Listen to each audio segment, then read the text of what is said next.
Hello guys, welcome back to our channel. இப்போ ரீசெண்டாக நிறைய பேர் இந்த அன்லிமிட்டட் க்ரோனோ கிளிச்சை யூஸ் பண்ணி ரேங்க் போஸ்ட் பண்ணிட்டு இருக்காங்க.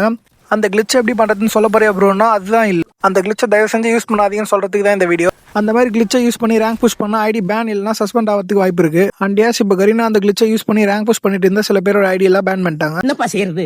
விதி விளையாடுச்சுப்பா. நீ விளையாண்டு போட்டு விதி மேல பழி போடுற. இன்கேஸ் உங்கள் ஆப்போனண்ட் அந்த கிளிச்சை யூஸ் பண்ணால் அது எப்படி கவுண்டர் பண்ணுறதுன்னு இப்போ சொல்ல போகிறேன். ஆக்டிவ் ஸ்கில்லாக இக்னிஸ் கேரக்டர் வச்சுக்கோங்க. 10 மீட்டர் சரௌண்டிங்க்கு இருக்கிற எனிமிக்கு 25 டேமேஜ் கொடுக்கும். வால்ஸையும் பிரேக் பண்ணும்.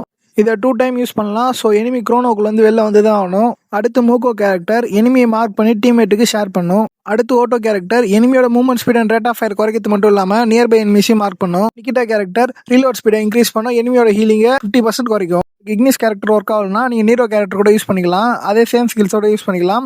அப்புறம் பெட்டுக்கு ட்ராக்கி பெட் வச்சுக்கோங்க. லோட் அவுட்டுக்கு டாக்டிக்கல் மார்க்கெட் யூஸ் பண்ணுங்க.